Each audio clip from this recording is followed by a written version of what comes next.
Travelers, and welcome to another episode of Tales of Teyvat, a Genshin lore podcast. Last week, we talked about the wonderful, beautiful leader of Mondstadt, Jean Gunnhildr. This week, the doctor is in. We're going to be discussing the very unlikely pair of Papa Baizhu, his snake friend that we still are very sus about, and little baby Qiqi. Are you looking for some visual medicine for your aching eyeballs? Well, come on over to our site. It's talesofteyvat.com, where each episode has its own page filled with all the heals. While you're on our site, make sure you check out links for our past seasons, special episodes, artist spotlights from the community, wallpapers that you can download, and some of our favorite Genshin merch. Let us know what you think of this episode and what you'd like to see in the future by emailing us at talesofteyvatpod@gmail.com, following us on Twitter, Tales of Teyvat, or following us on Instagram, Tales of Teyvat Pod. While you're at it, feel free to give us a rating on any listening platforms you use so other travelers can find like-minded lore people, or as Robbie Damon would say, one of us, and they can find a community. But with that being said, today we're talking about Baizhu and Qiqi, and let me tell you, up until a few weeks ago, I thought Baizhu was sus as fuck, and I was not a fan. I still think he's sus. His character story quest. His queest? That's what I was trying to say. A queest. A queest? A queest? Your brain was thinking queef, and your mind was trying to say quest. Yes. I mean, he would probably have something for that. A queest infection, if you would. Oh my god. With his daughter, Queef.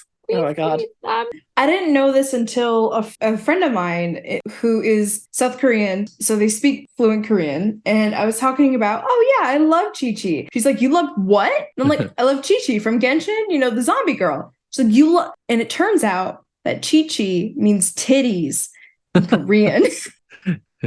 And you were like, well, that fits too. I mean, yep. That's what I think of. Maybe this will make you feel better, though, because Qiqi also means basically 7/7, ancient Buddhism stuff. I like that a lot better. Which makes sense because there's a ritual when somebody dies that it lasts for 49 days, which is 7 times 7. I like that so much more. Also, 7 is so lucky in Western culture. Okay, so yeah, I was going to bring up first impressions. Oh. So Qiqi, first impression was healing. That's great.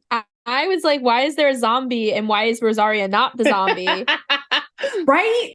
You want Rosaria to be a zombie so bad. It's not that I want her to be a zombie so bad, but it's like Qiqi has a normal fucking complexion where Rosaria literally looks like someone killed her and drained the blood out of her body. Well, I mean, maybe Rosaria's a vampire and Qiqi's the zombie.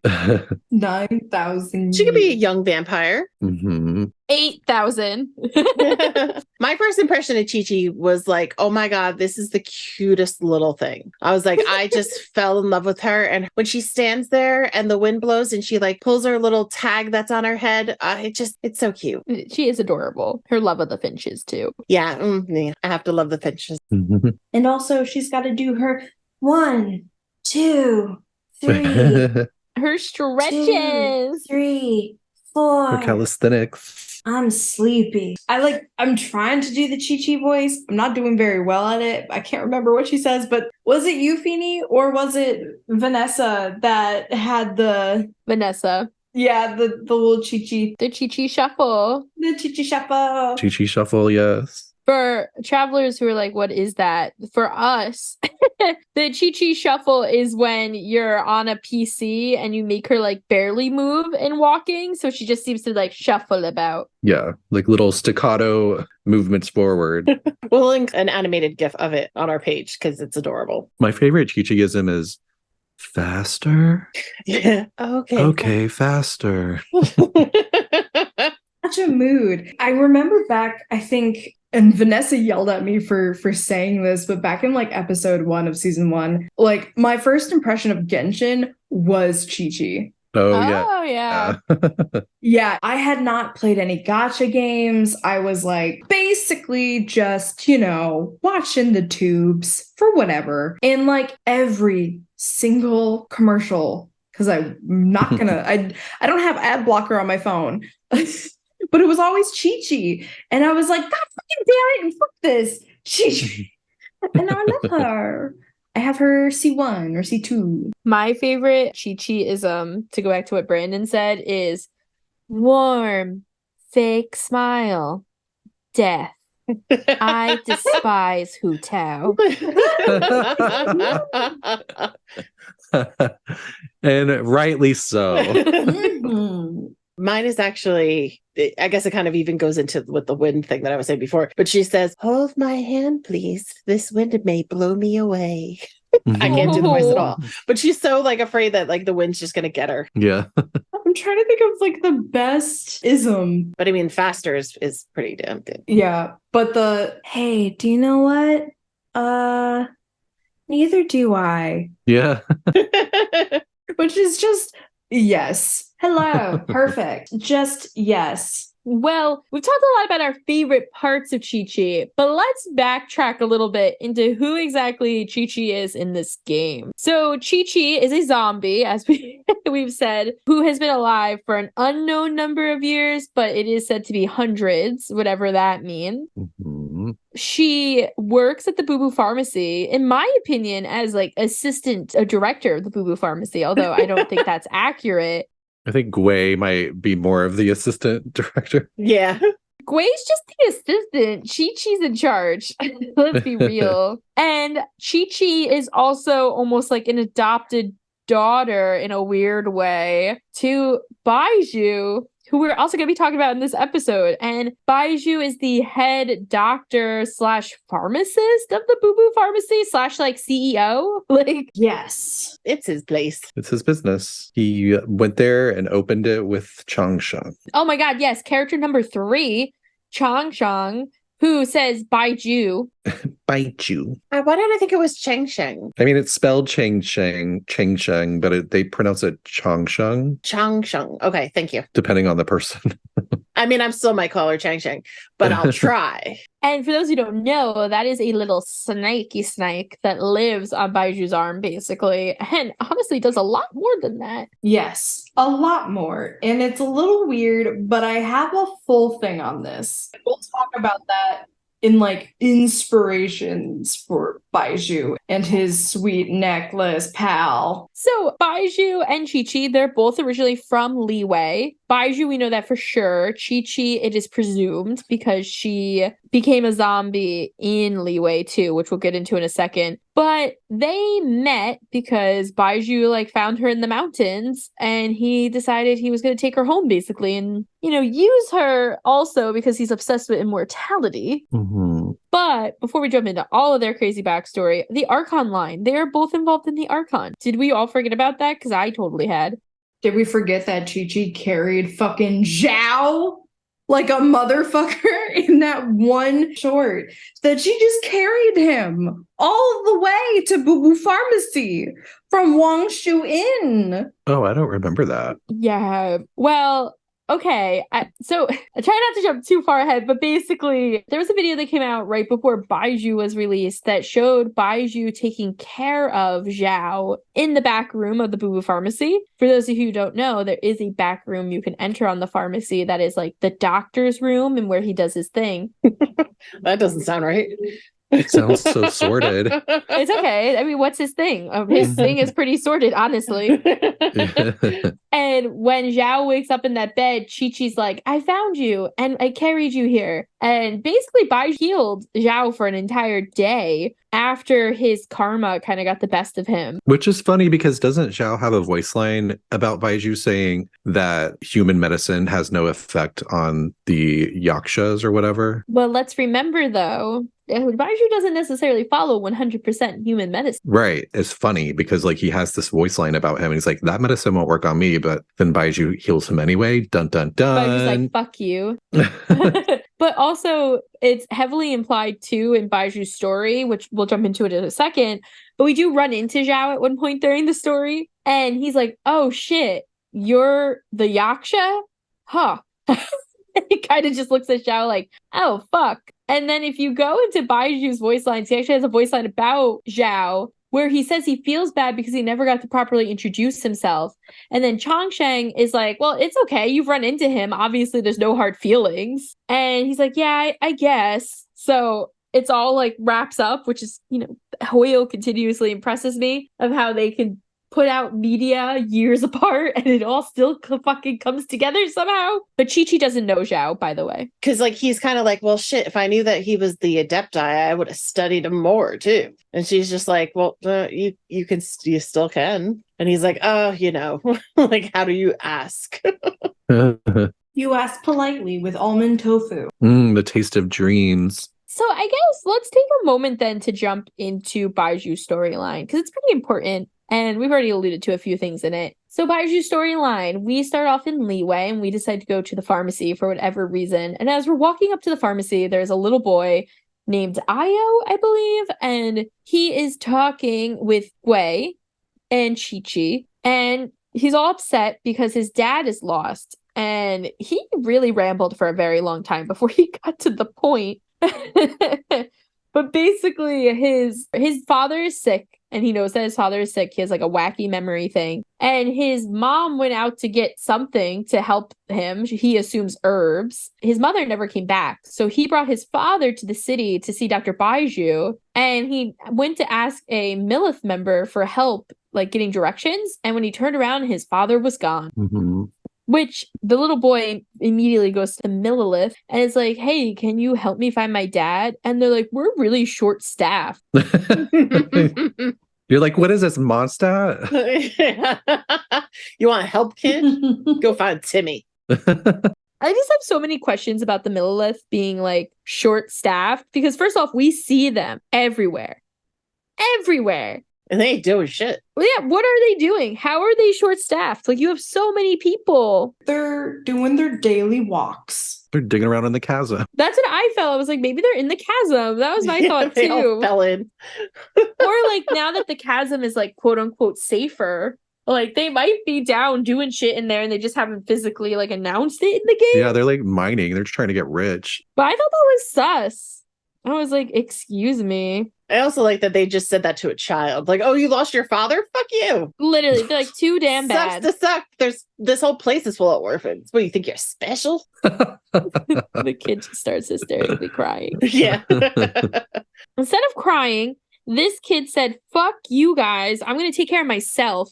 He heads over to the Boo Boo Pharmacy where he asks Gui and Qiqi for help. And we kind of walk up and we're like, yo, we'll help you. And then Baizhu comes over. And Baizhu, first off, is called Uncle Baizhu by the kid. And at first I thought that was just like a formality thing. But then Chongsheng scoffs at it. I was like, yo, this is fucked up. What does that mean? That is like a thing they call like their elders who are not old enough to be like grandma. They tend to call them auntie and uncle. But it makes sense anyway because I use mom is a contemporary of Baiju's, which we find out later. Yes. And do we think the kid knew that?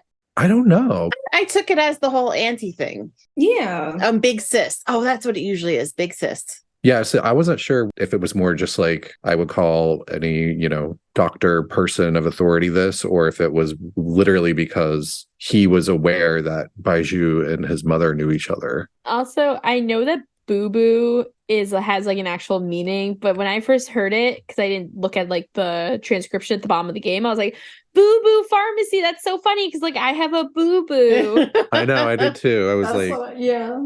Like, was it intentional? I don't know. I don't know either. It sounds stupid. It sounds ridiculous to us, I don't know. Yes, about other cultures, but us, it's like, oh, boo boo. Do you have a boo boo? Go to the doctor. Yeah, it sounds like Qiqi named it, right? Yeah. But anyway, so then Baizhu offers to help, and we find out that Baizhu actually knows the mom, who is Jiangli, and the dad is Jian Liang. Jia Liang and Jiang Li. Like, they couldn't possibly have made it more confusing. Yeah, why did they have to have similar names? I thought at first we were gonna find out they were like brother and sister, and I was gonna have a lot of questions, but surprise incest. As always in this damn game. But I thought it was really cute. As they're about to go out, if you talk to Qiqi, she says, family is very important. And I was like, oh, but your family's probably dead, Qiqi. She doesn't remember that. So then, we agree to go help and we go out looking for the dad. And first we talk to some more members of Millilith. And the Millilith is like, yeah, we're really glad that you've offered to help because we're like really low on people right now. But we think he might have gone this way. And I'm like, okay, fuck you too. Bye. And we leave. And we see the dad, and the dad dead ass almost walks off a cliff in this like weird, foggy, distance world in his head. Almost like he's sleepwalking or something. Yeah, he's in like a trance or something. And then who pops up and saves him? Chi-Chi's arch nemesis. I mean, if you're going to have an arch nemesis, Hu Tao's a good one. I love Hu Tao. I feel bad that I like Hu Tao as much as I do. Where is the rap battle between Hu Tao and Chi-Chi? Yeah. No, Chi-Chi would just go, the Finches. Chi-Chi would just like pick up the mic and go, peace.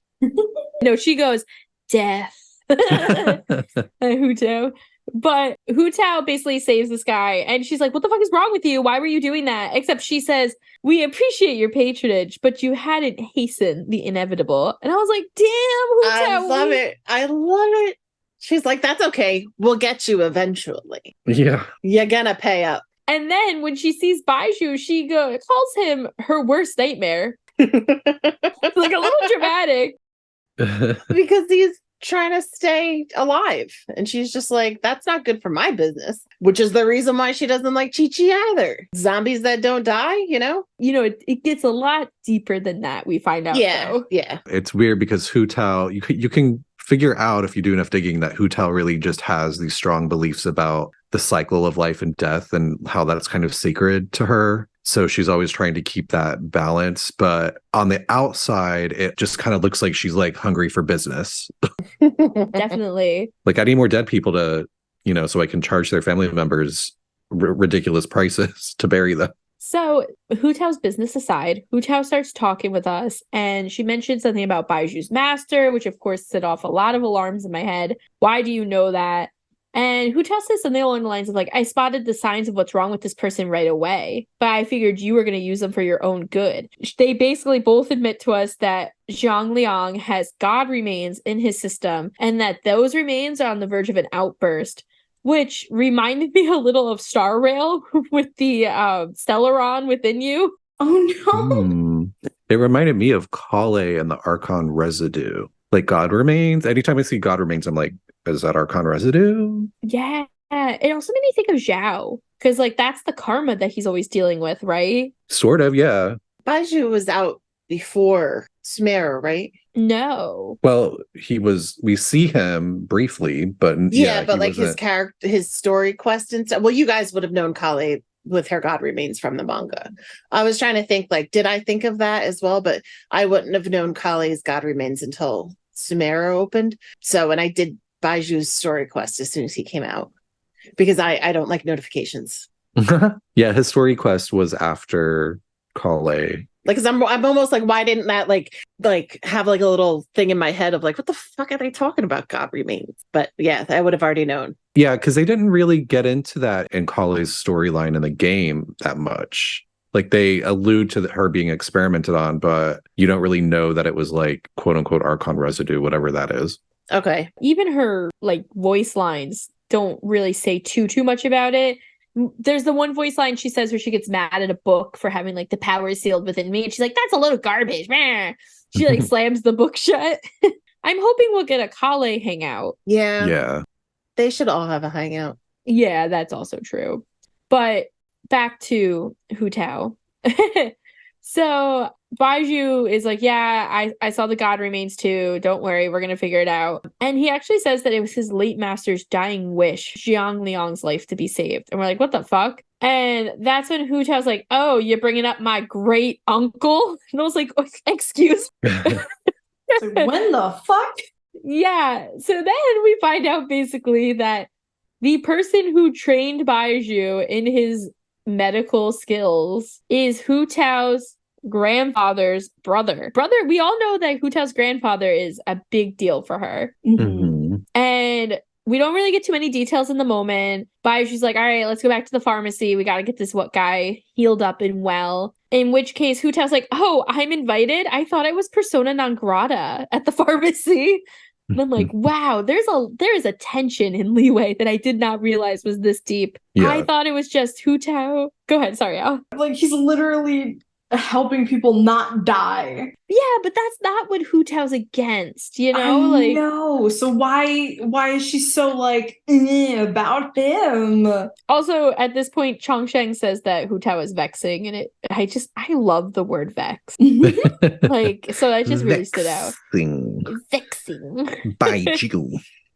Baizhu. Yeah, she said Baizhu. Baizhu. You wanna know what's funny? At first I thought whenever someone says Baizhu, I think of Baizhu, the actual like really nasty clear liquor that I have.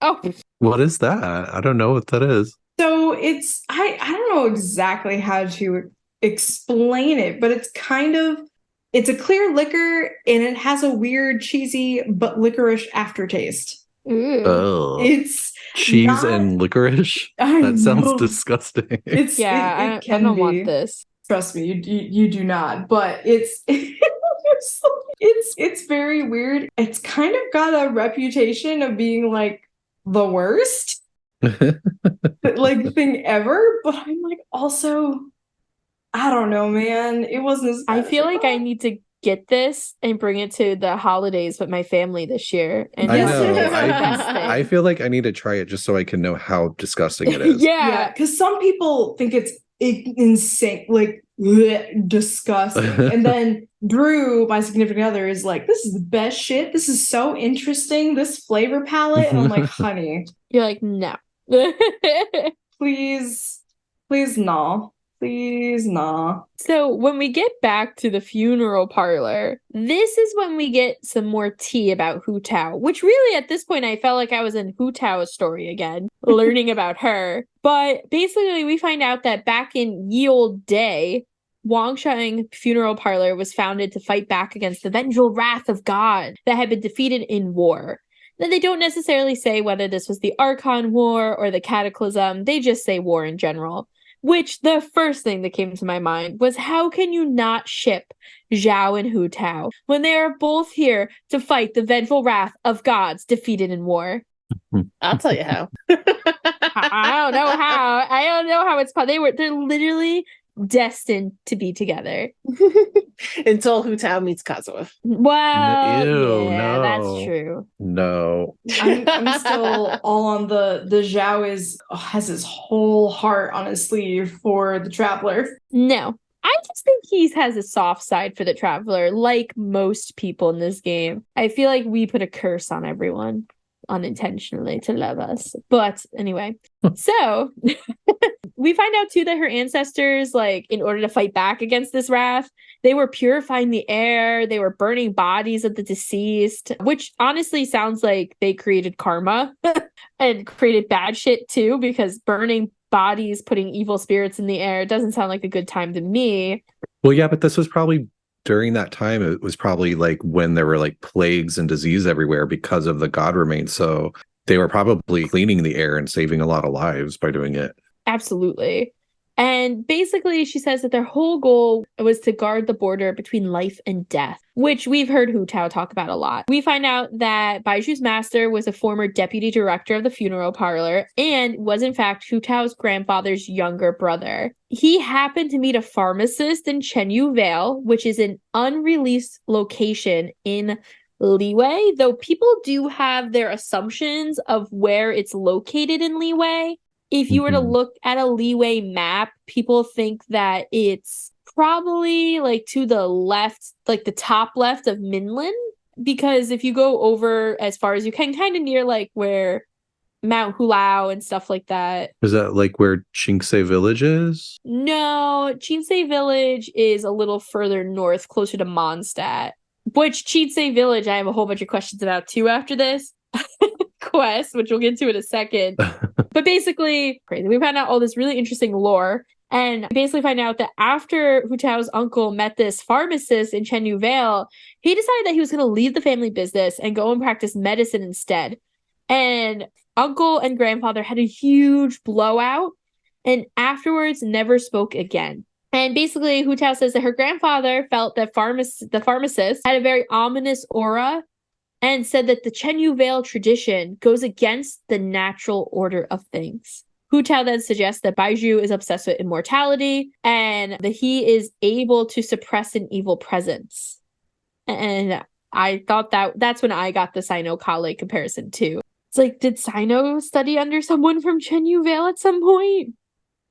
I mean, it's possible, depending on, location. Yeah, I have a lot of questions about that because we don't know a lot about Sino's childhood. Like, it's totally possible that he went that way. And Chongsheng is from Shenyu Vale too, we find out, right? Yes. I mean, yeah, I think she's right. Like, there's something going on in that area regarding, like, life and death not following the normal trajectory. Right. And we do find out at the very end of Baiju's storyline during a cutscene that basically everyone from the beginning of time who has been in Baiju's position specifically, which we will explain in more detail in a minute, have all died young because they've been doing these like life-saving measures for other people. But we'll get there in a minute. So after all this happens, Baizhu is able to heal Xiangliang, and everyone's really impressed at how quickly he does it. And he's a little worse for wear. He doesn't look great. He's got a headache. He looked like me after like 3 hours in the office. He was like, ugh. Get me out of here. I need a time. It's me, like, every day I wake up. I'm like, oh, gotta do this again. When the sun glimmers through the shades in the morning. I like, though, that people are like weary of that part of him, like, because he falls ill often. Mm-hmm. And they're like, how is this frail man like saving other people? And he's like falling all over sick. I know. Qiqi even has a line where she says, I'm a zombie, but I'm still in better shape than Baizhu. Even though he can fight in Spiral Abyss, this man is constantly not well. And right now is one of those moments that he is not well. And he kind of takes a step out to get air at Chongsheng's guidance, in which case she kind of bitches to him outside and is like, you have to tell at least the traveler, like, at least you trust them. Like, you can't keep acting like this and like disappearing, being sick. And then they hear our footsteps and they're like, who's there? And we're like, it's just us, the beautiful, glorious traveler, as per usual. In which case, Baizhu spills his guts and tells us that everyone who has, Baiju's master, Baiju's master's master, XYZ, they have all had a contract with Chongsheng to use her quote-unquote art in order to treat patients. And that they specifically use Chongsheng as a delivery medium. I'm assuming that meant that she, like, bites them, but I'm not 100% sure. Oh, really? I didn't think there was a bite involved, but oh, you maybe. think they just, like, touch? Or that it just goes through the air. It's just magic happening. I was like, delivery medium. Okay, something must be happening. I was like, this sounds like an action step. A different type of action step. And outside of this, we find out that, they didn't actually cure Zhang Liang. And we find out that he was actually poisoned and that the poison he was ingesting was god remains. And they were like the main ingredient for it. So Baizhu hasn't actually healed him. He has sucked some of the life force out of him and then given Zhang Liang some of his own life force, which is what Chongsheng allows him to do. Yeah, she basically sucks the bad health out of him and gives it to Baizhu. Just transfers it on over to Baizhu. And she's like, she does. But eventually, like, from my understanding, Baizhu does get, like, back up to speed, right? And that's, like, kind of the whole point of Chongsheng too. Yeah, and, like, he has a lot of herbs that he doesn't actually use for his patients. They're actually for him to kind of make himself feel better too. He's treating himself as, as a patient while he's doing that as well. Mm-hmm. Has he ever tried G Fuel? Oh my God. He should, because goddamn. If not, he needs some ghost, because he looks like a ghost. And I know this is a biased thought that I had, but Chongsheng also mentions that she helps to balance Baiju's chi. which then immediately made me think of Yin Yang. And I was like, can she help Shang Yun? I don't think it's exactly the same though. I was close enough in my head. I was like, you can do it. Go Oh, help there's my an imbalance. boy." You can help him. Yeah, exactly. Like, has she ever talked to him? I just took that as like she tempers the severity of the illness that she's sort of transferring over to him, which is why he's not dead yet, but it's still slowly accumulating. Like that's why all of the people that have had a contract with her die young, because even though like she can transfer like a really serious illness out of someone and into him, she's still like making it way less severe so that he doesn't die from it, but it's still like accumulating, like it's still being added into his body. And we actually find out that Chongsheng was very well respected by the Adepti when she was like in her heyday, but that as of right now, she actually needs to have a contract with a mortal in order to survive. And Baizhu basically admits that, he plans to be the last contract holder. Mm-hmm. He's almost being like a martyr. And that's why he's a little more wishy-washy with his life too. Like he's almost willing to test the edge, like test those means and ways that others before him didn't, which is weird. He's ready to fucking die. I know, it's sad. Like he's a little espresso depresso over there. And I get it. Like his family died of a plague when he was young. I'm sure that wasn't easy. But still, I feel like Chongsheng created the plague. But anyway. So Maybe. We also find out in this moment that Zhangli, the mother of Io, who, remember, she's still missing this entire day that we've been healing the father, that she actually was a disciple of Baiju's master as well. But that one day her and the master had a huge blowout and she ran away and was never seen again. Now, do we know what that argument was? We do, yes. Oh, we do. I forgot about that part. So that's why I'm like... Yeah. So in the ending cutscene, we find out that the argument was actually about healing Jiangliang, which we'll talk about in a second. Oh, okay. Yeah. Also, at this point, we're talking with Chongsheng and Baizhu, and I don't know, Paimon got really upset about something, and she was like, that's it. I'm giving you both nicknames. Mm-hmm. She nicknames Baizhu Mannequin Man. Does look like a mannequin. And she nicknames Chongsheng Pain in the Neck. Which she is. Which is hilarious because this is after she had told Baizhu that she thought that Changsheng was just his strange choice of a necklace. She's like throwing major shade at Changsheng. But then Changsheng sends it right back when she's like, yeah, and this is why you can never sign a contract with me. Yeah. Because they basically say like that Changsheng needs someone who is like very calm to be like the contract holder. Not Paimon. Honestly, I would be terrible too. And they reveal around this point that the poison that Jialiang has in his system is basically alive, and that it's the way it operates is that there's a mother load of the poison and a minor load, and that the mother loads of God remains can control the minor loads, so the people that are infused with the minor loads are naturally drawn to the mother load, which explains why Jialiang at the beginning of this quest was like almost like sleepwalking and almost walked off a cliff, because his body was naturally being drawn to wherever the mother load of this poison is. So at this point, we decide we have to go out to Chinsei Village, which is where this family lives, and we have to do some investigating. And Baizhu says that, he does go out to Chinsei Village quite often because every lantern rite, he does a clinic out there, which I was like, yes, that's great. Mm-hmm. And he was like, I've never noticed them there. Like, I'm surprised I've never found these people that I know. And we go and we investigate around their house, which I never noticed that there was a house there. I don't know if any of you had ever noticed that, but I sure as hell had never noticed. No, I didn't. And at this point, we go and we investigate the house, and we find in a crazy specific secret compartment in a box outside of their home the poison, but a small version of it, like Brandon was saying, not the mother. But then they're also like, wait, that means that someone that lives around here was poisoning Jialiang. And so then they're all like, there's only one person it could have been, and that's his wife. Mm-hmm. Who's missing. So now we're like, okay, wife is poisoning husband. Great. And we need an adepti. So Paimon and Traveler link eyes, and they're like, Zhao! And he appears right away. This is when Baizhu is like, oh, you're an adepti?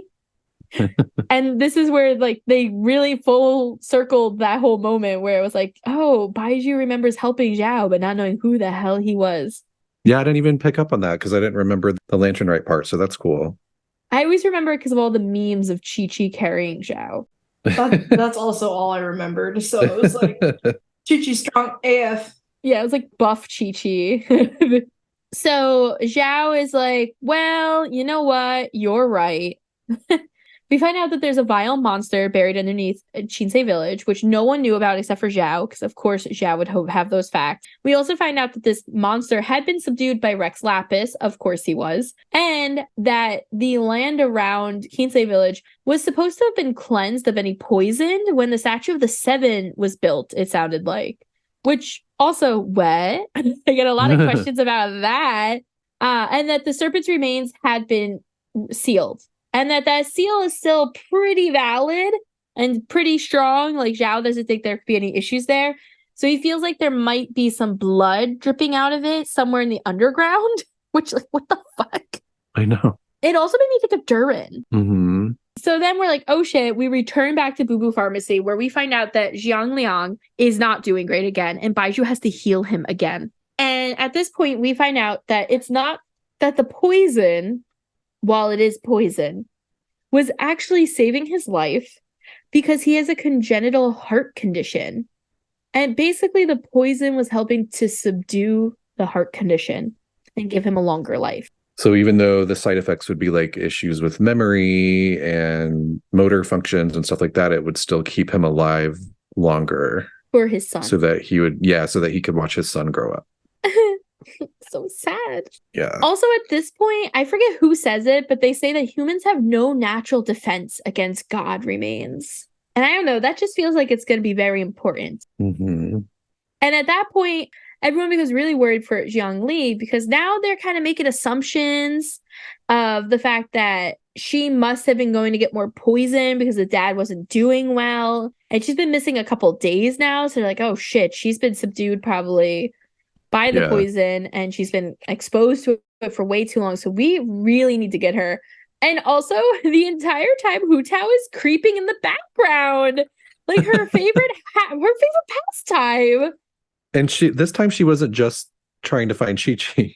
Oh, yeah, or like spy on Kazuha talking with Kaching. Like she was like actually listening in, which ends up turning out really well for us. So Zhang Liang is like, you know what? I've lived a long enough life. I'm going back to my house and I am helping you find my wife. You know, I don't want her to die. And he's basically openly admits that he's going to sacrifice his life to save his wife. And they go and they follow him and they're able to find a tunnel. It seems to be an old treasure hoarder tunnel. And they realize that the only way to save Zhang Li's life is to destroy the god remains. Mm-hmm. Because she was poisoned and she's just like passed out in the cave next to the god remains. It was very dramatic. And, you know, they come to the like moment that Zhang Liang, you know, is gonna die. Yeah, and it's so sad because Paimon gets very upset. Yeah, anytime someone dies, she gets really sad. Yeah, and they realize that they have to destroy the god remains in order to save Jiang Li, but getting rid of the mother lode of the poison will make the minor lode stop working, which means that the poison that has been keeping Jiang Liang alive, the husband, will suddenly stop working and that he'll die. So it's very much like you got to choose which one is going to live. And so, yeah, that's when Paimon realizes that that's the choice, she gets really, really upset. Yeah, I know that Paimon is like a baby, but I feel like there's something deeper about the fact that she keeps getting so upset over death. Like she's more upset than the Traveler when people die. And the Traveler's truly just trying to find her stupid brother or sibling, whoever you play as. I think it makes Paimon more human in a way. Like she has this compassion. She might not grasp the things very quickly because she's always like 2 steps behind when we do find these kind of things out. But she's very compassionate toward people. And almost that makes her a little bit more human in my mind. Mm-hmm. Is it wrong to say that she feels very baby? Like, she's not, these ideas of death and, of people like having to make these hard choices. It kind of seems like this is new to her each and every time it happens. Like, oh my God. Yeah. She has like a childlike reaction to things like that. Which kind of makes it more apparent of how fucked up of a choice it is. Because I mean, like, not to bring even more sadness, but it's like Julia's choice, or who the fuck? Sophie's choice. Somebody had to make Julia's a choice. choice. Julia. Some bitch Julia down the street. She had to Child. decide. Julia Child's choice.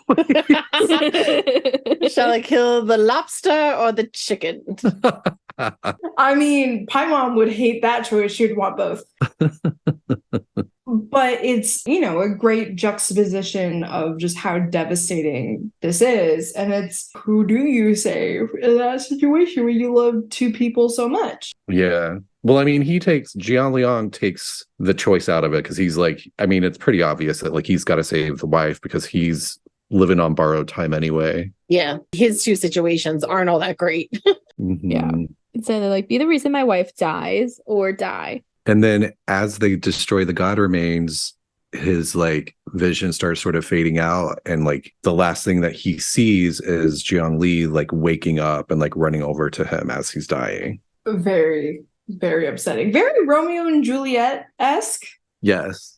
But, not with the misunderstanding. Well, then here's when you throw in the millennial/Gen Z twist on Romeo and Juliet. When we go into our next scene, Jiang Liang wakes up as a fucking zombie. Yeah. He cheat himself. Yes. He Zombie got number 2. Chi-Chi'd, yeah. Yeah, he got Chi-Chi'd for real. Which, super cute. When the scene ends, you have to go like outside at one point. But if you talk to him, Chi-Chi is giving him advice on what to do as a zombie now. She's like, I got a few tips for you. She's like, you gotta stretch. Read this diary. I have all of your instructions written out. But she created an elixir of immortality for him, right? Which is like a crude imitation of the same art that saved her or brought her back as a zombie many years ago. There is a mythology regarding the 8 immortals where they have a gourd that is called like the cure of all cures, the elixir of life, which happens to be Baizhu's constellation. Oh, interesting. Oh shit, really? Mm-hmm. What's his constellation? So his constellation is called Laganaria, but it's a gourd. So it's like it's a gourd. And at first, when I looked at it, I was like, this is the gourd that one monk drinks sake out of in Inuyasha, because I'm absolutely gonna reference Inuyasha in this shit. So part of that is the reference of the 8 immortals, and that is specifically several different people of Chinese mythology, and they're like set around the Tang or Song dynasty, and it's regarding Taoist and popular elements, secular Chinese like culture, and the one Baizhu is based around is called Li Tehua. I don't know. So I apologize. It can't be any worse than what I do. But he's one of the 8 immortals who is always described as being very ill-tempered, but always sick and needy. He's suffering. He's always like, I'm in so much pain. He's an old man. Oh my God. But he's got this calabash gourd, which is a type of gourd, filled with basically the elixir of life, and it can cure any illness. Mm-hmm.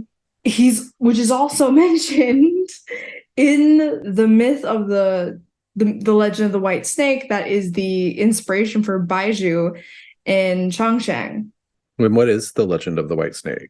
So the legend of the white snake is, I was about to say once upon a time, but in truth, so once upon a time, there is this like little kid. He's a little kid, and he finds one of the 8 immortals, and they give him like a pill, or like they drop a pill that's an immortality pill, eats them, and he's like, ha ha ha, I've done it. And one of the 8 immortals likes, okay, kid, enough of that. takes him to a bridge, turns him upside down, and kind of shakes him. So he like spits out the pills. And under that bridge was this, body of water with a white snake spirit. And they ended up eating said pill of immortality along with a green snake. And the white snake is Baizhu Qiqi. The fucking shit-ass kid was Zhu Xian. But Baizhu Qiqi, became this young woman, and she helped her kind of like best bud, who was a green snake, Xiaoxing. And they became these beautiful women. And like, turns out it was 18 years later, and the fucking shit kid is now an adult, and he and the white snake fell in love and make this pharmacy. I'm dead. This is too specific. It's very specific. But the thing is, they're making all this stuff, and at some point during a festival, the shit kid who's now an adult, Zhu Xian, convinces Baizhu Qiqi to drink alcohol, and then her appearance of being a woman drops, and she's a white snake, and he dies of shock, just dead. I'm like, the fuck? Is this a comedy? It's technically a tragedy, but I'm gonna say it's a comedy. So she and her best bud, the green snake, Xiaoxing, go and find a particular herb that's supposed to bring him back to life. There's a lot more to the story because the white snake is pregnant, and like there's some weird shit that goes on with a turtle because yeah, the snakes beat up this turtle for the immortality pills, and he ends up being, the main villain of this. But what's funny to me is that it's all surrounding the core, like, mythology of the 8 immortals. It starts with the 8 immortals and kind of ends with some shenanigans regarding that. A lot of people, like, depending on the iteration of the tale, like the green snake can be the villain who's like, you know what? No, you can't go against the gods. You can't revive somebody. So Hu Tao. So Hu Tao, yeah. But I think the original, or at least what is considered the original tale, is that Xiaoxing helps Baizhu Qiqi basically help her revive her husband. And that's why I've always thought, once I learned about that Baizhu is the stand-in for Xiaoxing, because this immortal white snake, like, why have these contracts? What's the end goal here? Are they using the life force they're sucking out of these people in a way supposed to help, someone that she might have loved and that is dead? Well, that's what we find out in, the story of Zhongli and Jialiang. And like how this all sort of reveals like the nice cutscene that we get that explains exactly what's going on with Changshan. Yeah, so right before we get there, we just found out that Jialiang is a zombie, that Qiqi made the elixir of immortality, like you mentioned, Brandon. And Baizhu tells us that he understands very little about life and death, and then he also tells us he knows very little about yang and yin energy, which was a little disappointing for me. I was like, damn it, could have saved his life. Anyway. So Zhongli figures out that Baizhu actually used Jialiang's poison on himself, and he was able to figure out by using it on himself how to treat it, which, like, OMG, literally does not care about his life at all. Yeah. Zhongli takes us outside to talk, and this is when we actually find out what her argument with their master was. And basically, Zhongli left Chenyu Vale to start a family and raise their son and get married, whatever it was. And she soon found out about her husband's heart condition. And she was actually bringing her husband to their master monthly, I believe, to get healed. And she could see the life force basically being dragged out of him at all times. And she went up and she had this moment and she got into this argument with him. And she was like, I don't want you to heal my husband anymore. I need to find a different way because I cannot pick between lives. She basically says, I'm not a god. I don't get to make these decisions. And I'm watching you, someone I care about dearly, wither away and die because you're protecting and saving someone else that I love and care about. Who's going to die anyway. Right. And She also suggests that everyone who works in this field ends up with a short lifespan because they give it up to save others. And she really does seem worried and concerned about Baizhu and his health. I love how she goes from like a murderous wife to like, I was just trying to help. I just wanted to save people. Right. It's like it changes so quick. Like you hate her, then you're like, oh. Yeah. And then later on, we get to talk with Baizhu, and that's when he says that basically his job is to be the last contract person and basically to kill Changsheng. But then he talks a little bit more about immortality. But he does mention that the gods of old even struggled to achieve true immortality. Dun dun dun. And then we got a beautiful cutscene that showed all the different masters and stuff like that.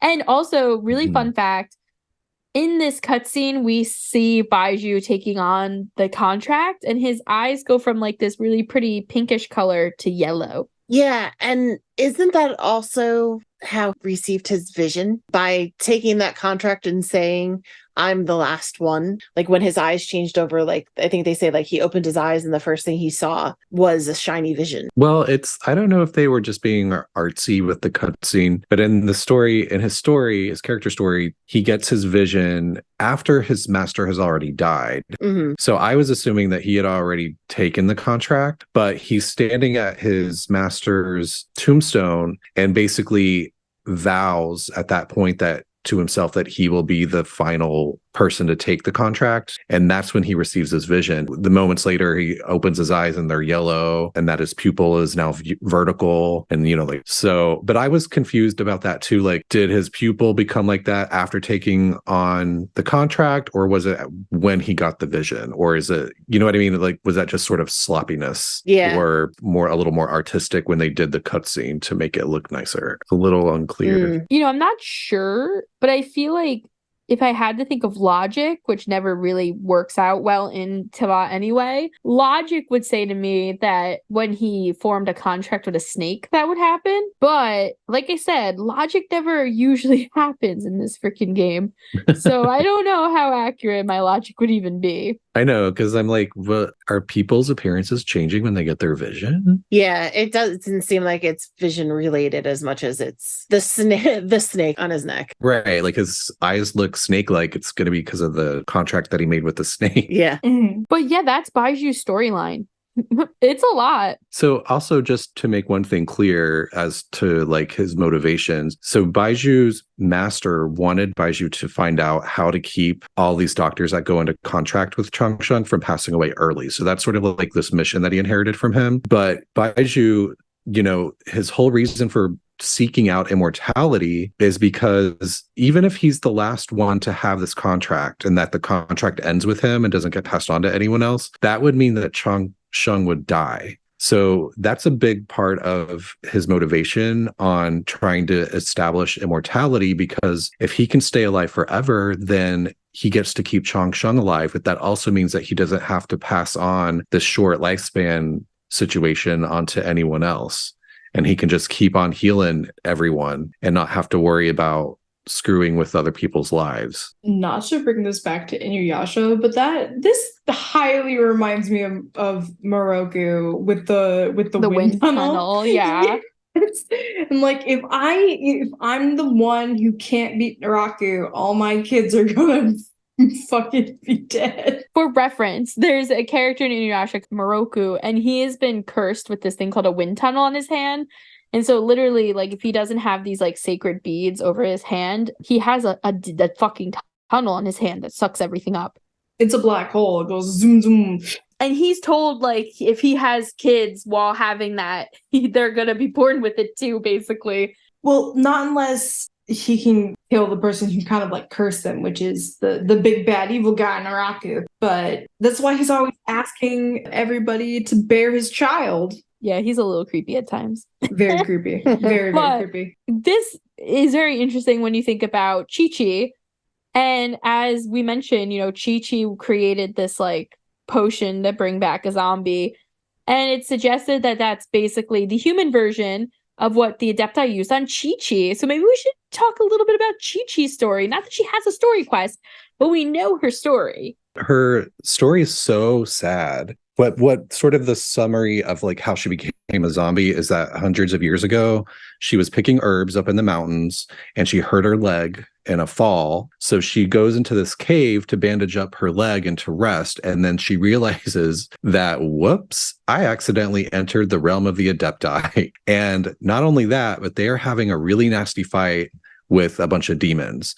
And she found herself caught in between them and was like literally caught in the crossfire of this like insane fight. And this is actually when she receives her vision, because she knows that she's about to die because of everything that's happening. So she begins to cry. And keep in mind, she's like, how old at this point? 8 years old or something. Yeah, so she starts crying because she realizes that as an 8-year-old that she's about to die, which is like terrifying. And then she starts wishing to herself that she could freeze time, because she starts thinking about, if I could just like go back and like protect everyone and my family and all of this. And so that grants her a vision moments before her death. And then the Adepti, which I guess they just saw her too late or something. They see that Qiqi's desire to want to freeze time. They see that as also wanting to protect the past. They see that really as an illumination, quote unquote illumination. And, they are the illuminated beasts. So just after her death, they each decide to impart a piece of their strength to bring her back to life. So the Adepti basically fell in love with her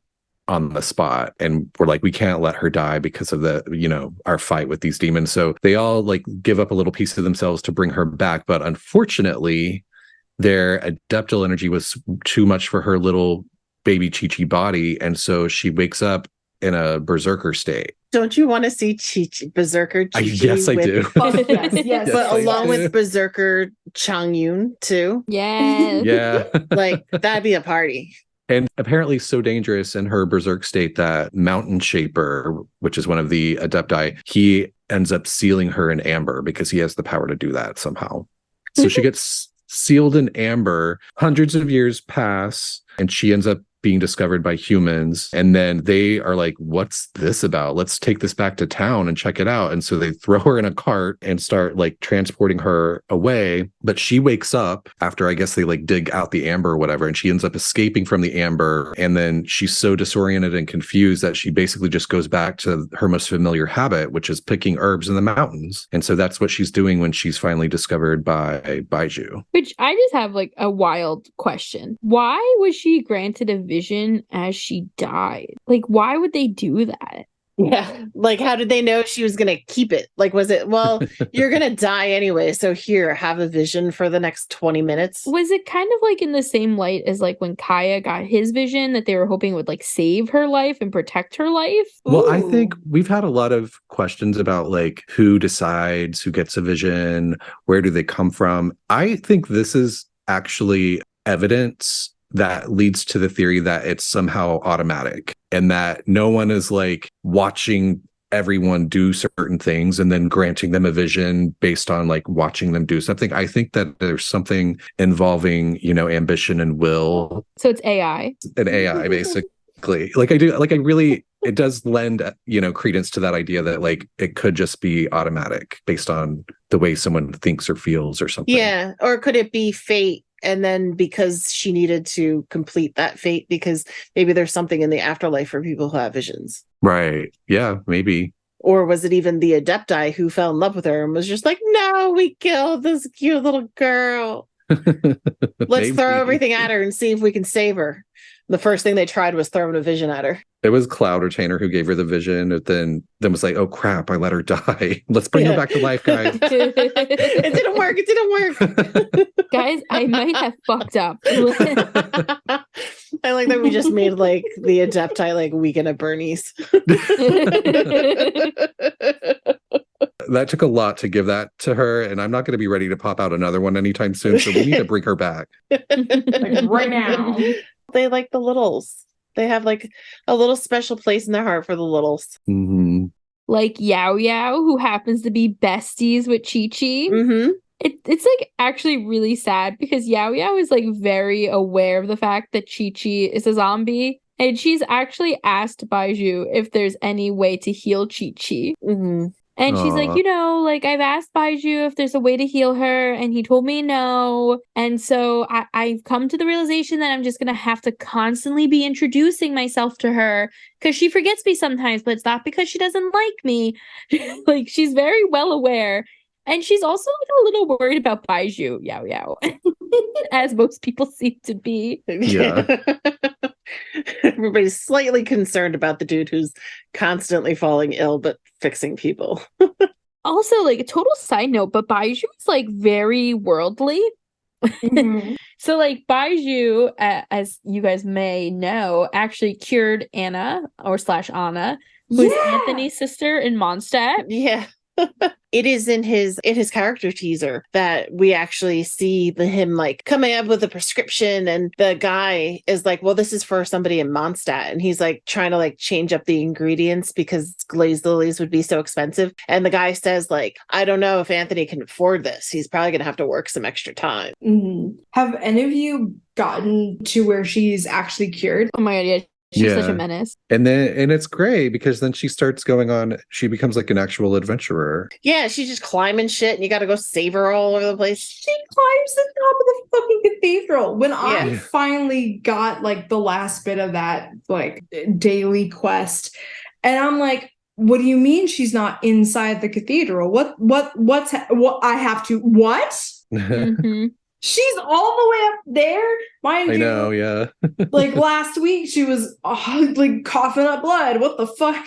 I hope she gets a vision soon. That'd be cool. It'd be Anna, Jet, and Rana, all three of them together. I mean, Jet needs to get a vision too. Well, at least Rana already has one. Yeah, Rana already has one. Jet, come on, Hoyo. We know you. Yeah. Give it. Give it to us. But also, just so you guys know, back to Baiju's worldliness, he also has heard of and knows of Tinyari, and he's like, can you introduce me? Like, I want to discuss some herbal medicine with him. And I'm like, oh my god, of course you know someone in Sumeru too. Oh yeah, I'm sure he would love to have a contact that could like go out and get him like Sumerian herbs, you know. Yeah. Yeah, I know. So I'm not going to introduce the two of them. I don't want to give Tinyari more work or Kale more work on that point either. Also, I feel like Sino, he would get like the dad sniff of Baizhu, and he'd be like, stay away from my child and stay away from my husband. I don't trust you, and I serve justice. The So- fucking dad sniff. What? like dads can smell out evil. No. Good dads can smell out evil. I was like, wait, what? He's not evil. Evil. Baizhu is not evil. Baiju's a good guy. He's trying to save people's lives. No. No. You're like, no, I decided. No. I'm on Hu Tao side here. No. Oh my god. So Hu Tao, you mean the literal kidnapper and attempted murderer? Yeah, she's kidnapped Qiqi how many times? Is it attempted murder if they're already dead? If they're undead, It's second degree murder. they're oh god. It's because they're already dead. It's murder to the second degree because you have to do it again. Hu Tao has kidnapped her multiple times, and then it's not bad enough that she's kidnapping her and wants to like, quote unquote, set her free or whatever. She literally is like stopped by like re-killing her by Baizhu as she's like building a pyre to burn Qiqi Yeah. alive, Yeah, it's essentially. like what the fuck? It's so messed up. Like, I'm gonna throw her in a fire and burn her body to ashes while she's still conscious. Burning the wrath of dead gods.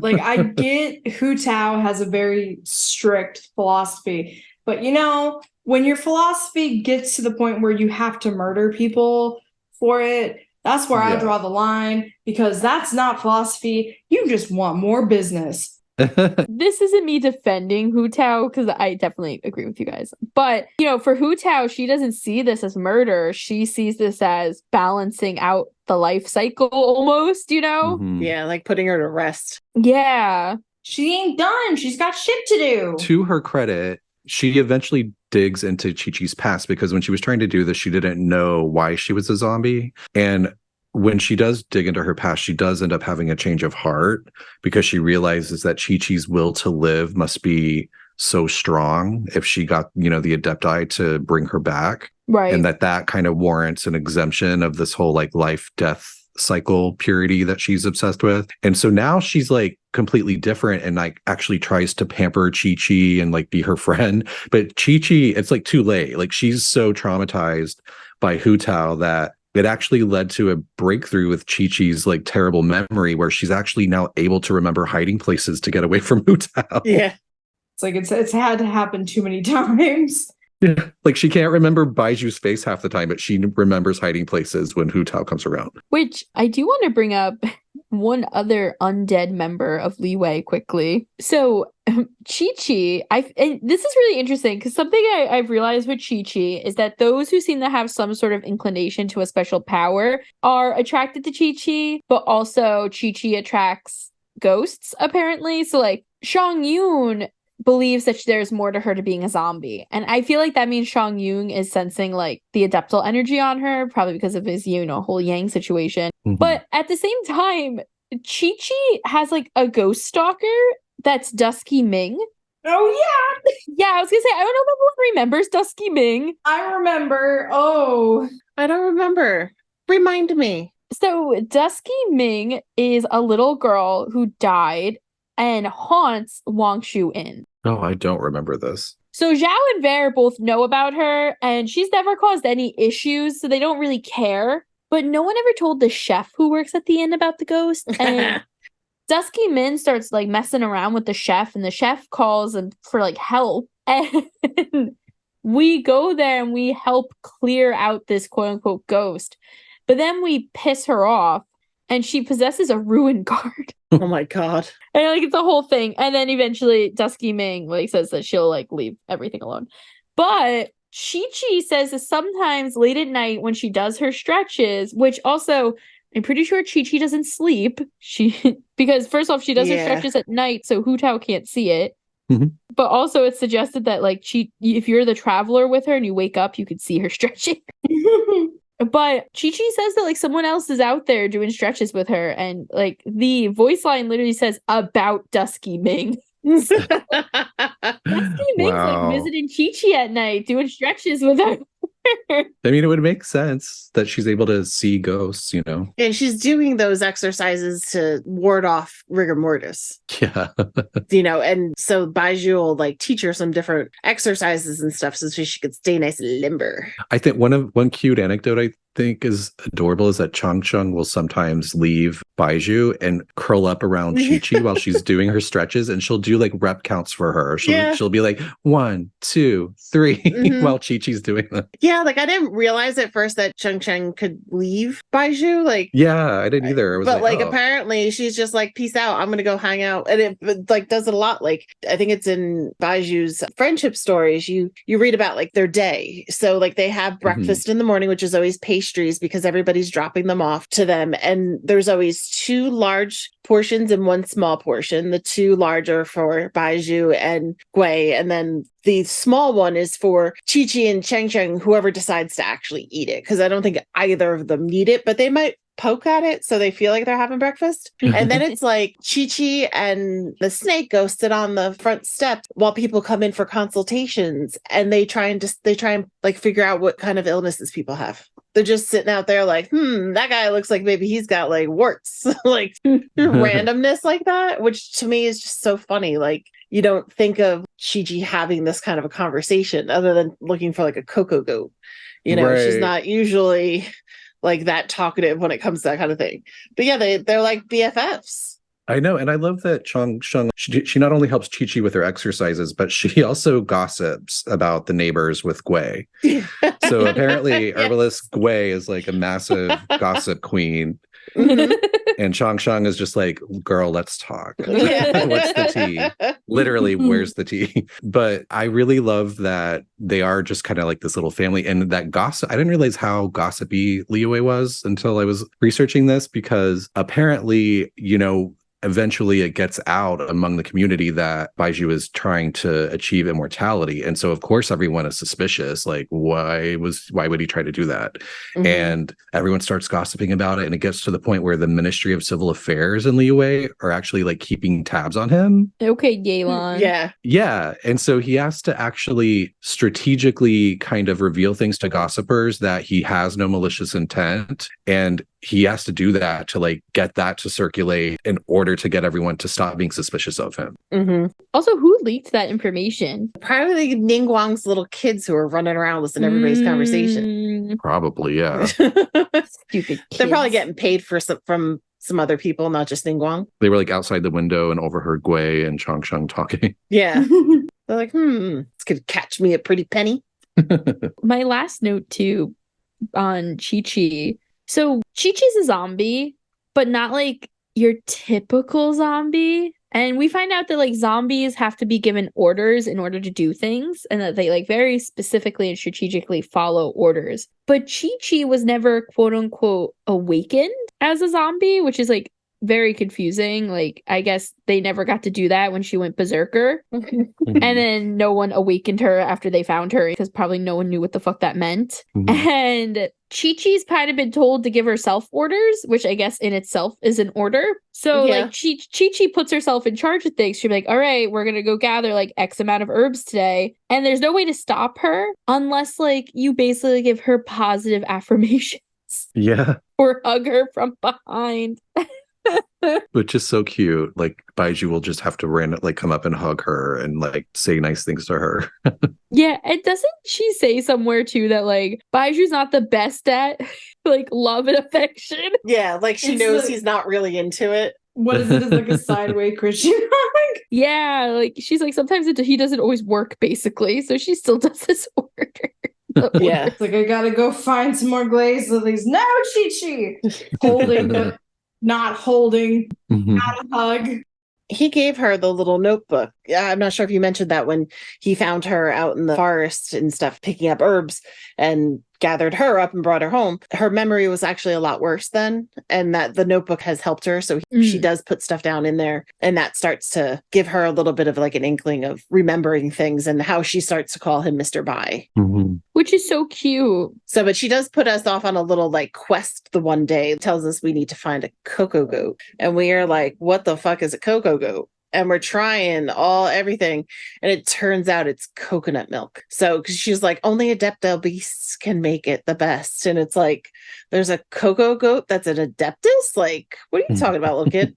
And get this, the Fatui actually help supply like immense amounts of coconut milk to Liyue, because Child basically like at one point like denied Qiqi cocoa goat milk because he had no idea what the fuck she was talking about.